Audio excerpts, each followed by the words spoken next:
Starting off on a new sign here. This sign is going to be a test piece for a larger art table I want to do for my daughter's playroom. So my wife hand lettered the word imagine, so I imported that into the software and got it all cut out.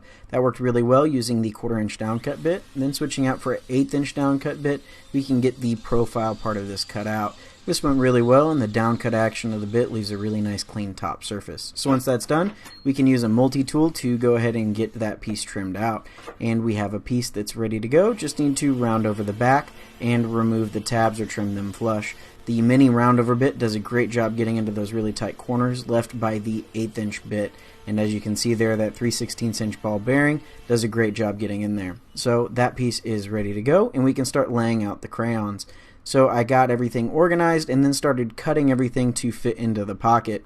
And then we can go ahead and get everything melted. So I'm using a heat gun here, and this is where I started to run into some issues that I thought I fixed but ended up not working out. So laying them on their side created a ton of bubbles because it was really hard to get the crayons to melt all the way since the pocket wasn't cut deep enough. So definitely a couple issues, and using a card scraper I was able to remove most of the crayons from the outside surface. It's kind of a tedious process and produced some really cool shavings, but it definitely could be a little bit easier. So the card scraper ended up leaving some tool marks in the actual crayons, so I thought that I'd just use a heat gun once over and do that. As you can see here, a bunch of bubbles started forming, and this is where things started to really go wrong.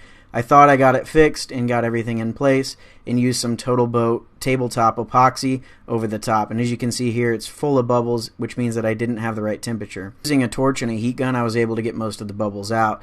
But the crayons actually ended up creating their own bubbles from all of the bubbles that were underneath. So that also the heat cracked the crayons in a few places, and there's exposed bubbles. It ended up kind of being a mess. So rather than try to salvage this piece, I actually went ahead and created a second piece. This time I'm carving quite a bit deeper into the wood, which will leave me a deeper pocket to put those crayons into, and then hopefully I can avoid the mess from before.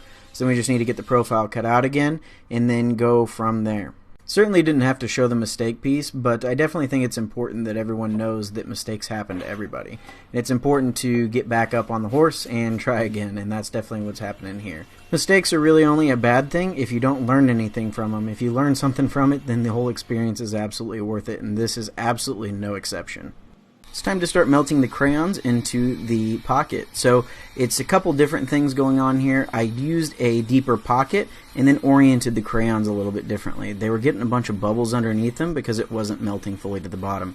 So orienting them this way seemed to work quite a bit better. I absolutely love the way that the crayons work. A lot of people have asked why using crayons. I like the idea of using a kid's material to make something cool for a playroom. And then it also creates a lot of different swirling effects that would be really hard to achieve using something like epoxy. So this part went really well. There's no spillover on the sides, and you can see that it worked great. I'm really happy with how this part of this turned out. And then we just need to use a little bit of Total Boat epoxy over the top of it just to seal the crayons. This definitely went a lot smoother than the last one, and after that thin coat of epoxy is fully cured, we can use the same 2-to-1 over the top of it.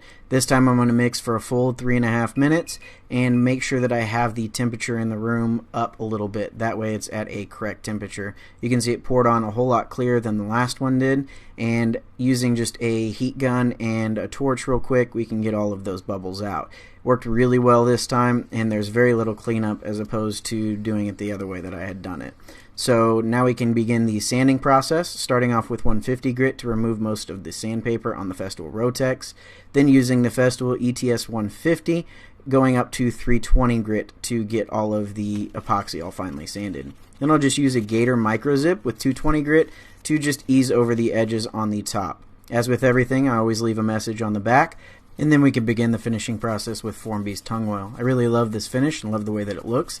I normally do finishes that make the wood and epoxy look very similar, but on this one I decided to do it a little bit differently. So the epoxy definitely has a different sheen to it than the wood does, and I didn't think I'd like it, but I really do. It makes everything stand out a little bit more. Couldn't be happier with how this project turned out, and I just wanted to show a little bit of my daughter's reaction to the piece. So anyways, hopefully you guys enjoyed the project, and we will catch you guys back out here on the next one. Have a great day, everybody. Hello, girl. I got something for you. You want a present? Come here. Yeah, come here. Here you go. What do you think? What do you think of it? It says, imagine. Yeah. What do you think? Do you like it? Yeah. These are all crayons in here. You know, like you color with? Yeah. They're crayons. This one crayons go. Look at it. We can hang it in your playroom. Would you like that? Yeah. I love you. Good, thank you. I love you too, sweetheart. Where did you put it? I'm bald. Oh, that's a beautiful spot.